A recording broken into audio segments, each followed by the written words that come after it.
Bonjour, bienvenue dans ce nouvel épisode de Doc Life.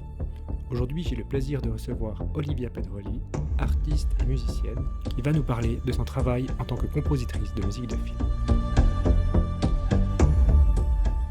Bienvenue, merci de consacrer un peu de temps à ce podcast. Est-ce que tu pourrais te présenter en quelques mots, de me raconter un petit peu ton parcours, comment tu es arrivée à la musique? Alors, je m'appelle Olivia Pedroli, je suis musicienne, chanteuse, compositrice, on va dire ça comme ça. Je fais de la musique depuis un peu tout le temps. J'ai étudié le violon depuis l'âge de 5 ans et puis au moment de savoir si je voulais en faire mon métier, j'ai choisi que non. Et donc j'ai terminé le conservatoire en même temps que la Mathieu à l'époque, donc avec un papier filière non professionnelle. Et puis après, je me suis lancée dans des études pédagogiques, donc rien à voir. Mais l'envie de créer, de composer, c'est un peu imposé, ce qui fait que rapidement après mes études, j'ai sorti des albums et fait des tournées en Suisse et à l'étranger, d'abord sous le nom de LOL, L-O-L-E, c'était avant le gimmick, et puis après sous mon propre nom. Et avec cette idée de mélanger mes racines classiques avec le côté plutôt folk chanson et puis architecture sonore. Donc les deux derniers albums que j'ai faits sous mon nom, comme ça, j'ai pu d'une certaine manière dérouler une forme d'univers sonore qui a fait que ça m'a ouvert les portes d'un autre type de travail, de composition, notamment avec le cinéma. Donc suite à ça, on m'a engagée pour travailler sur le film Hiver nomade de Manuel von Sturler, qui est un film qui parlait de transhumance en Suisse. Donc il suivait deux bergers qui faisaient une transhumance, mais pendant l'hiver en Suisse. Et puis sur le plateau suisse, donc au milieu un peu des champs cultivés, et donc toute la complexité de qu'est-ce que c'est que d'être berger de nos jours, avec un peu le mitage du territoire, et puis aussi l'histoire finalement entre ces deux bergers. C'était un peu ça l'histoire du film. Et puis Manuel von Sturler, c'était mon voisin à l'époque, il aimait bien ce que je faisais, et puis il m'a demandé de faire la musique. Et par chance, c'est un film qui a bien marché, qui a eu notamment le prix européen du documentaire. Et puis moi, j'ai été nominée pour la meilleure musique de film au prix du cinéma suisse. Ouais. Suite de quoi, Fanny Breuning, qui est donc une réalisatrice suisse-allemande qui habite à Berlin, de Bâle, elle est d'originaire. Elle m'a contactée en me disant qu'elle avait entendu ce que je faisais sur mes albums, mais aussi ce que j'avais fait pour Hiver nomade. Et puis qu'elle travaillait sur un documentaire sur ses parents qui s'appelle Immer und ewig. Elle suivait finalement les road trips de ses parents, parce que sa mère, elle est atteinte depuis maintenant vraiment longtemps de sclérose en plaques. Et puis son père, en fait, un peu tout lâché pour elle. Il était photographe et il a aussi travaillé avant ça dans la marine marchande, donc quelqu'un se débrouille aussi avec ses mains. Et il a décidé qu'ils allaient continuer de voyager comme ils voyageaient avant, parce que c'était un peu des globetrotters. Et puis il a aménagé un bus avec des poulies, des cordes, etc., pour pouvoir continuer de voyager. Puis pas dans des pays finalement faciles, plutôt voilà, justement les pays de l'Est, les Balkans, la Grèce, etc. Et se poser la question jusqu'où on peut finalement aller par amour. Donc c'était un très beau film, pas du tout pathos, et pour lequel j'ai fait cette musique. Et là aussi, c'est chouette, le film a gagné pas mal de prix, dont le prix suisse, et puis moi j'ai touché le prix de la musique, prix suisse de la musique pour ce film. Donc voilà, ça c'est vraiment mes deux expériences dans le milieu du cinéma. Et puis parallèlement à ça, j'ai développé à titre personnel des formats aussi pluridisciplinaires, donc vidéo ou bien installation, soit dans des musées ou dans des lieux de théâtre, où mon idée, c'est vraiment de mettre le contenu au centre, que la musique soit finalement un outil qui aide à faire véhiculer les idées qu'il y a derrière. Et donc plusieurs projets essentiellement centrés sur notre rapport au vivant. Voilà, il y a un projet sur le loup, il y a eu un projet sur une chauve-souris en lien avec du RunMat. Il y a eu un projet en lien avec le GIEC, avec comme idée de base, si le GIEC était chanté, est-ce qu'on serait finalement touché un peu différemment? Il y a eu un projet théâtral plutôt performatif autour de l'héritage, où j'ai récupéré des bandes-sons de mon grand-père qui avait enregistré son testament, etc. Des choses comme ça. Et puis, dernièrement, j'ai sorti, en lien avec Aréfiction et le théâtre de Vidi, un livre d'écoute accompagnée, c'est comme ça qu'on l'a intitulé, qui s'appelle Troisième oreille, où je présente justement 3 de ces projets en lien avec le vivant, et j'invite les gens à les écouter plusieurs fois, chaque fois sous influence soit d'une mise en situation, on les invite à se poser à l'extérieur, ou à regarder le ciel, ou que sais-je, et puis, ou sinon sous influence de textes scientifiques qui ont été rédigés pour ces projets, ou de récits que j'ai rédigés sur le processus finalement créatif de tous ces projets. Avec toujours cette idée de se dire, finalement, est-ce que notre attention, elle peut évoluer, et puis est-ce que le type d'attention qu'on développe pour finalement aller dans une écoute fine d'un projet qui a plusieurs couches, qui est dans un côté évidemment pluridisciplinaire, avec cette approche, cette conscience de qu'est-ce que c'est que notre rapport au monde, au vivant, le rapport évidemment à tout ce qui est en lien avec la crise climatique et sociale qui nous touche, et de se dire finalement, est-ce que nos perceptions, elles peuvent évoluer?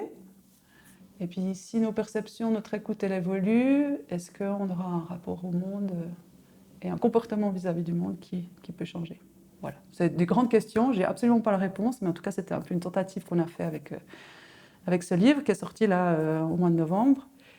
Et voilà où j'en suis en ce moment. Ok, réponse très concrète et très complète, je dirais même. Tu parlais de processus créatif, que tu as dû aussi un petit peu faire une introspection par rapport à ça, notamment pour la rédaction de ces textes, de cet ouvrage. Comment tu travailles? Alors moi, évidemment, ce qui m'intéresse avant tout, c'est cette expérience que tu as eue avec le documentaire, mais plus largement, est-ce que tu as différentes manières de travailler en fonction des projets, ou est-ce que tu as développé avec le temps, avec l'expérience, un processus créatif qui t'appartient, qui t'est propre? Alors je dirais qu'il n'y a évidemment pas de recette ni de manière de faire figée. Par contre, je pense avoir développé, et c'est pour ça que finalement les projets comme les documentaires sur lesquels j'ai travaillé, je les mets au même niveau que mes projets personnels. Pour moi, ça, évidemment que c'est un projet de commande pour lequel je suis payée, etc. Les autres, c'est plutôt des projets personnels que je finance au travers de ma compagnie.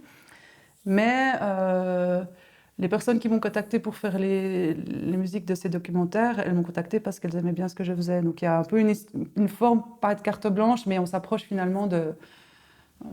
ils voulaient que je travaille un peu de la même manière que ce que je travaille pour mes propres projets. Pour répondre à ta question, je dirais que vraiment pour moi, l'idée c'est de mettre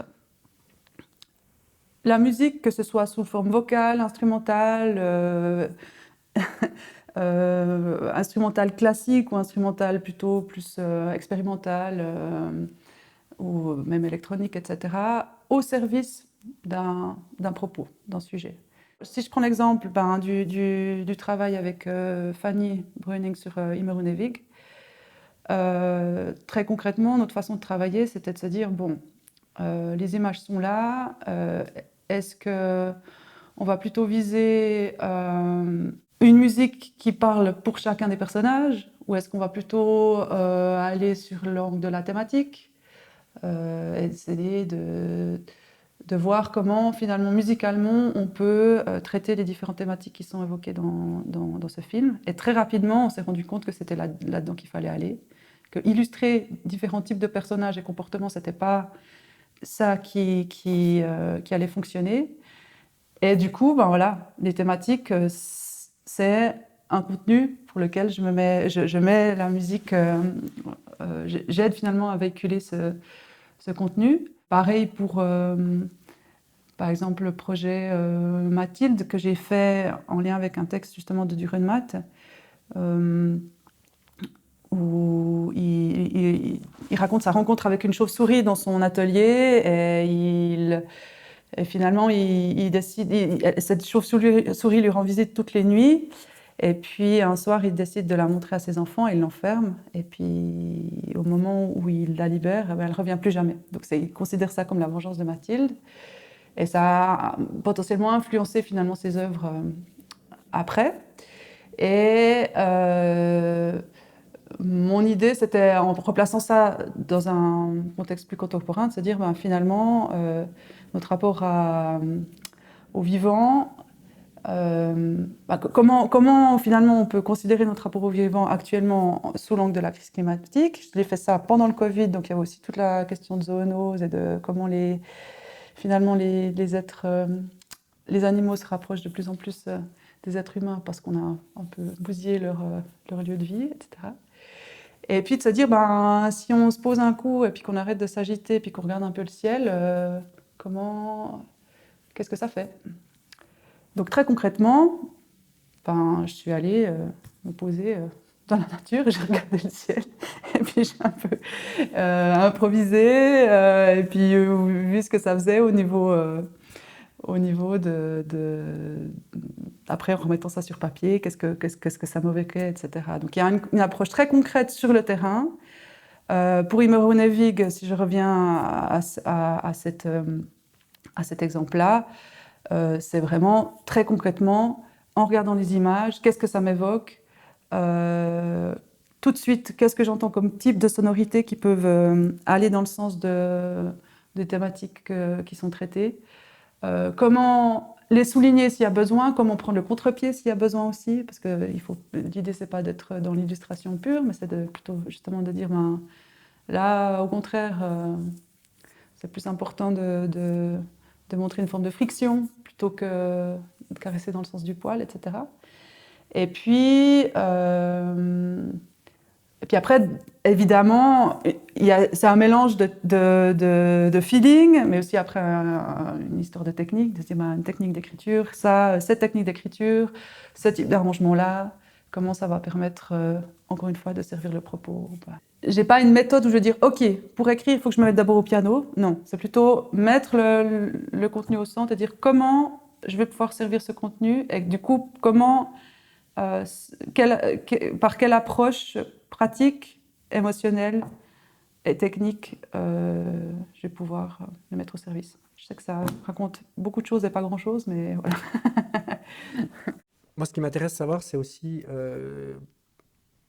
dans ton travail, quand tu estimes que c'est réussi, parce que la musique de film, il y a évidemment beaucoup d'exemples où les spectateurs retiennent par exemple la musique parce qu'elle est très présente, ou alors au contraire, d'autres estiment qu'une musique de film réussie, c'est plutôt quand elle se fait discrète et qu'elle accompagne la narration, mais sans qu'elle prenne la place et sans qu'elle elle paraisse trop en avant.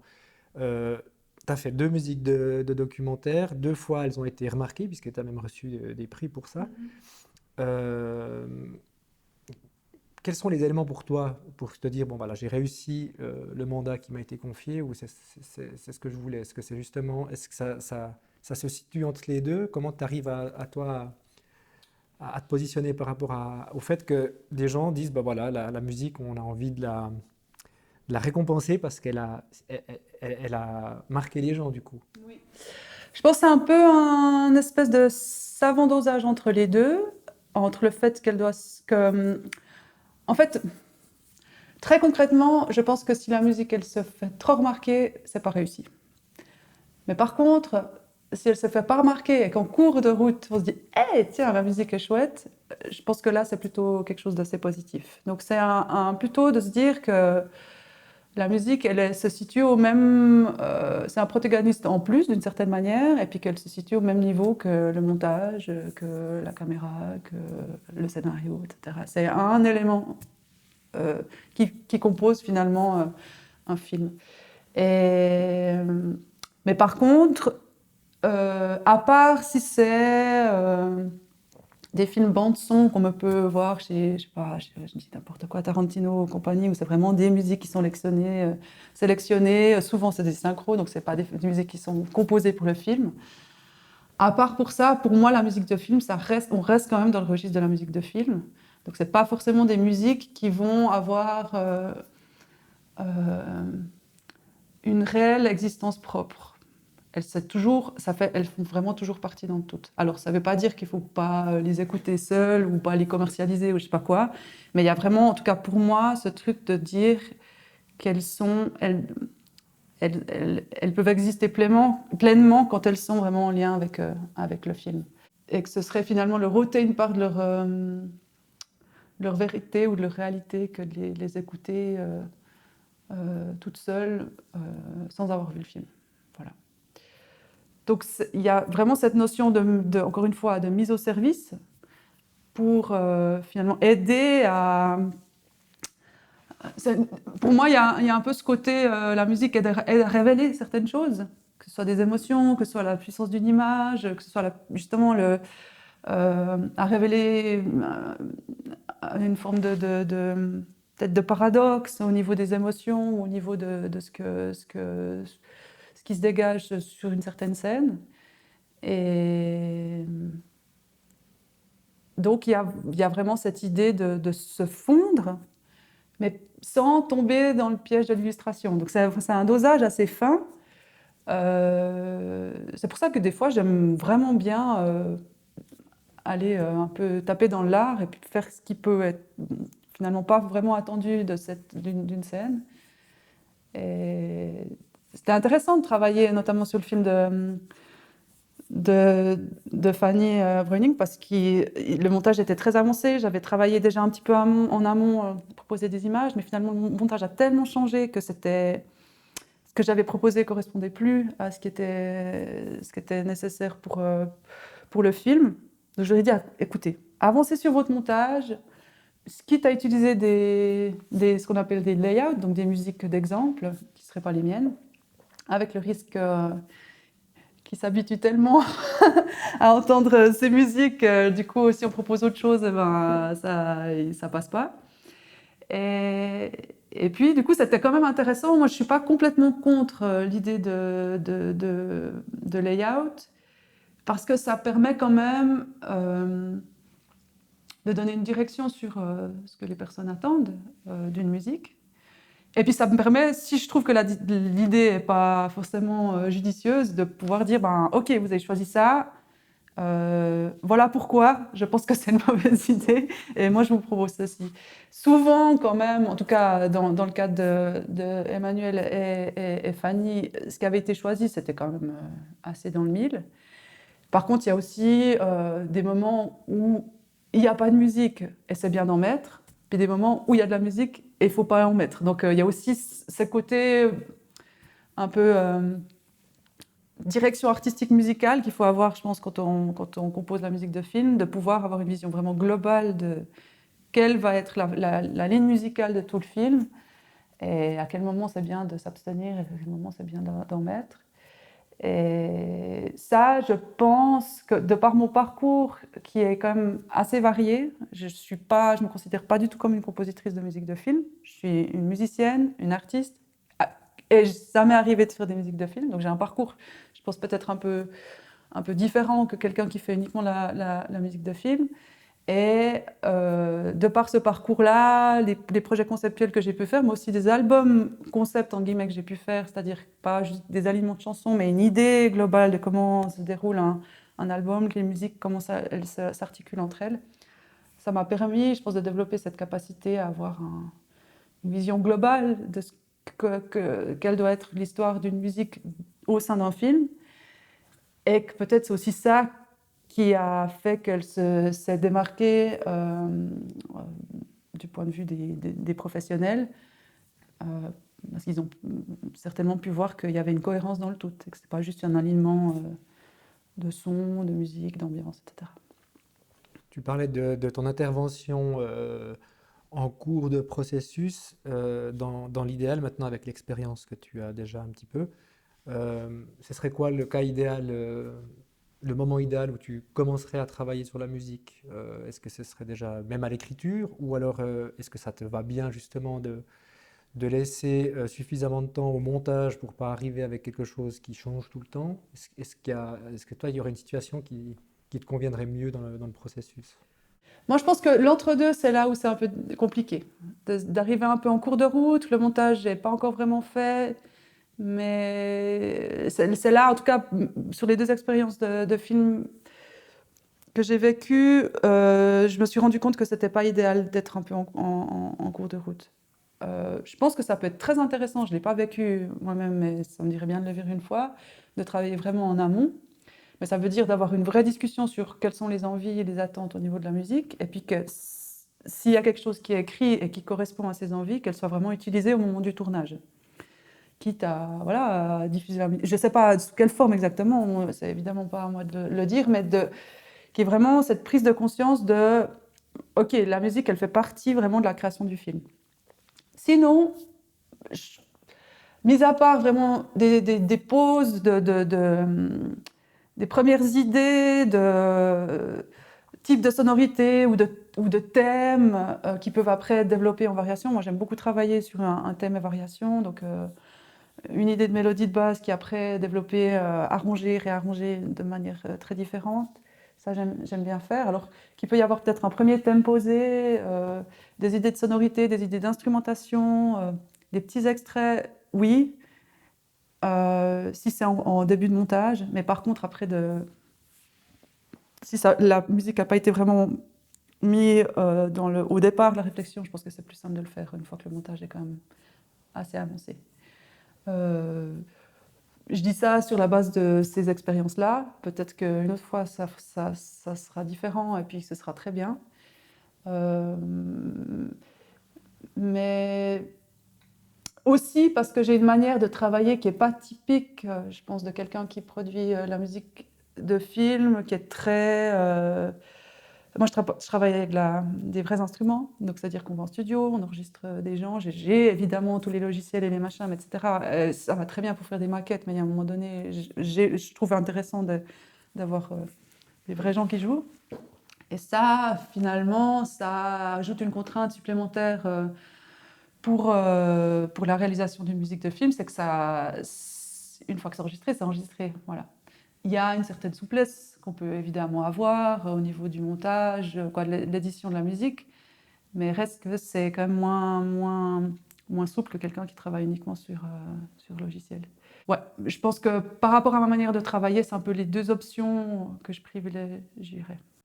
Donc si tu avais une fois l'opportunité de justement d'intervenir très tôt dans le processus, concrètement, tu enregistrerais déjà des morceaux avec des musiciens ou tu ferais plutôt par voie électronique et ensuite, une fois que c'est validé, tu vas enregistrer ou tu ferais même déjà ça dès le départ? Oh, j'ai pas encore, j'ai pas réfléchi aussi loin à l'histoire. Bah, tout dépend du budget aussi. Il y a une histoire il y a la réalité hein, du budget. Ça dépend. Je pense que si c'est vraiment, admettons, voilà, on veut le thème XY qui soit interprété par un des acteurs pendant le film, etc. Puis qu'on est sûr que c'est ça qu'on veut, ben évidemment là on peut y aller assez franco avec un enregistrement euh, réel. Après, si c'est plus un certain type d'atmosphère sur lequel on aimerait se baser pour pouvoir filmer, on peut tout à fait. Les logiciels sont assez performants pour donner un peu une idée, même avec une maquette, de ce que ça peut donner après coup. Donc, il peut y avoir une certaine fluidité là. Et puis aussi, ce qui est intéressant, ce que j'aime beaucoup faire, c'est ce qu'on appelle des drones, c'est-à-dire des, des pièces où c'est des longues notes tenues mais qui évoluent, qu'on peut rebidouiller, etc. Et ça, souvent, ce que je fais, c'est que je m'entoure de musiciens que j'aime bien, dont je connais bien les façons de jouer, et puis je leur dis, bah, improvise-moi des minutes de trucs. Et après, j'ai de la matière sur laquelle je peux travailler après coup, couper, condenser, rebidouiller, retravailler avec des filtres, etc. Donc ça, c'est quelque chose qu'on peut tout à fait enregistrer en amont, en sachant qu'il y a beaucoup de façons après de la traiter. Et que même si finalement je sais pas, sur les 20 minutes qui sont enregistrées, il n'y a que 2 minutes qui sont utilisées, ça peut et potentiellement après être utilisé quand même dans une des autres pièces du film, etc. Donc c'est de la matière. De toute façon, quand on travaille sur de l'image ou dans des travaux de commande, c'est intéressant d'avoir dans sa sabretage parce que ça peut toujours servir pour d'autres projets après coup. Donc ça, je pense que c'est typiquement le genre de choses qui sont intéressantes à faire et qui ne sont pas très coûteuses parce que c'est un musicien dans un studio. Même moi, j'ai quand même le matériel pour pouvoir enregistrer des gens aussi dans mon studio. Si c'est une personne, ça va très bien. Donc là, typiquement, sur l'exemple du film Immer und ewig, on a eu donc il y en a eu concrètement un violoncelliste et une violoniste qui ont joué. Moi, j'ai joué du piano, quelques percus, et la guitare, voilà. Et c'est tout. Mais par contre, on a fait des instruments d'orchestre avec ça. Instrumentation d'orchestre, parce que voilà, on peut la possibilité d'empiler les pistes et puis de faire en sorte que ça donne l'impression qu'il n'y ait pas juste un violoncelle, mais 5 violoncelles et puis 8 violons qui jouent. C'est possible. Ça demande un petit peu de temps, mais c'est possible de le faire. Ouais. Une autre question qui m'est venue là en t'écoutant, c'est est-ce que tu utilises ou est-ce que tu as utilisé le sound design ou même du son direct du tournage? Moi, je pensais par exemple, tu parles de ton rapport au vivant et que tu es très sensible à ça. Pour le premier film dont tu as fait la musique, là, de Hiver Nomade, est-ce que typiquement là, tu t'es soit inspiré, soit est-ce que tu as repris des sons du tournage, de la nature ou des choses comme ça? Est-ce que c'est quelque chose que tu fais ou que tu serais amené à faire dans une composition? Alors, pour Hiver Nomade, concrètement, non, parce que Marc von Stürler, qui était la personne qui s'occupait du son, a fait un travail de prise de son génialissime pour ce film. Et qu'il n'y avait pas de raison, finalement, de rajouter encore une couche au niveau de la musique. C'était plutôt au contraire de se dire, mettons peu de musique, juste quand il faut, puis le reste du temps, c'est la nature qui parle, on va dire ça comme ça.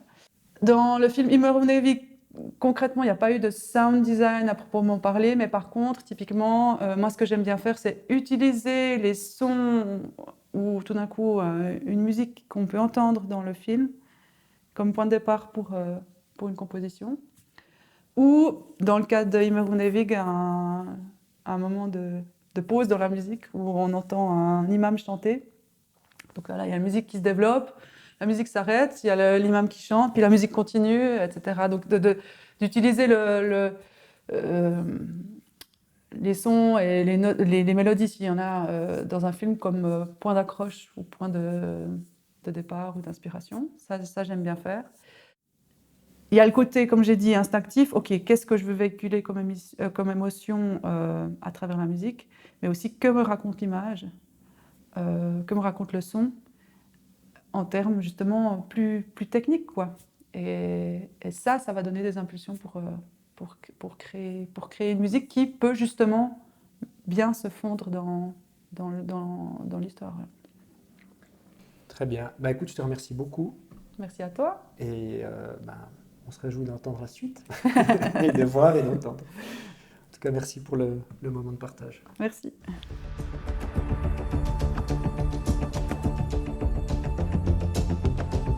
Merci à Olivia pour cette conversation très intéressante. Quant à moi, je vous donne rendez-vous au prochain épisode. À bientôt.